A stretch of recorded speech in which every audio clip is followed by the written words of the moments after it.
Welcome everyone to our Bread Journey with Mike Toad Daily Devotion. Got a question for you. Who is your enemies?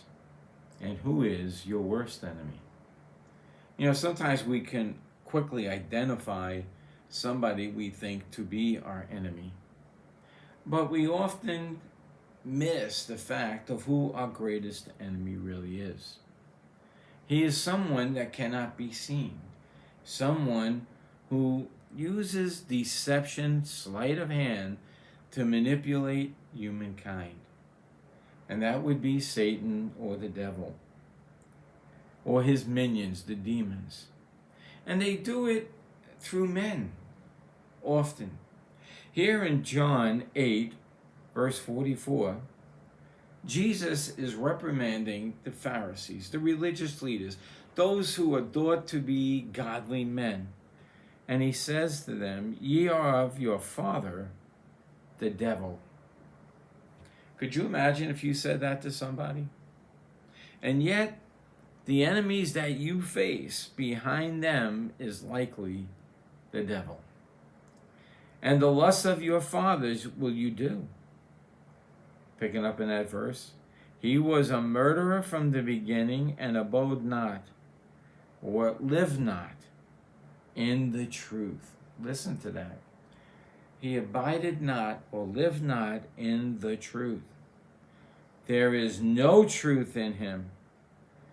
When he speaketh a lie, he speaketh of his own, for he is a liar and the father of it.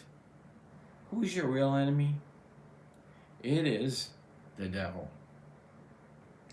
Even if people do not think there is one. He has used sleight of hand and deception. The very enemies you face, he likely put up to do things to you. If you're a Christian, if you know the Lord, you have to know that all things will work together for good for those who love God and are called according to his purposes. So do not fall for the trickery of Satan. Do not be overcome by the minions he has who come before you and make things more difficult.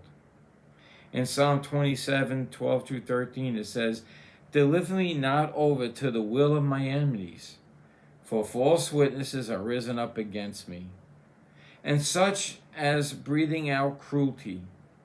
I would have fainted unless I believed to see the goodness of the Lord in the land of the living."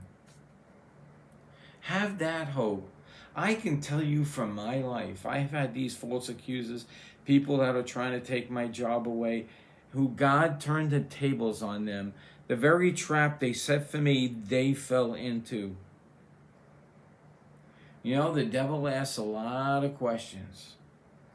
Get you thinking about the answers to these questions and get you off track. He does not abide in the truth. But we, as individual Christians, need to abide in the truth. I used to get into this argument. Somebody would say, "What is truth?" And you would try to tell them that Jesus is the truth, the way, the truth, and the life. But they laugh it away. Now, I don't do that anymore.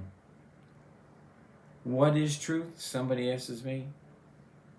I don't know, but I will abide in it through Jesus Christ. I'm finding out things that are true by abiding in Jesus Christ. I'm not going to use a philosophical answer that Satan wants to do. Boy, can Satan do things to men by the sleight of tongue? Just think about how many children have been put to death. Think about some of the things they're doing in our schools right now because of the deception of the tongue. Remember, the real enemy is not before your face. It's the prince of the air, the power of the air. Let's not fight with them over what truth is. Let's abide in it. If you live right, they'll see. So until next time, may Jesus increase as we decrease.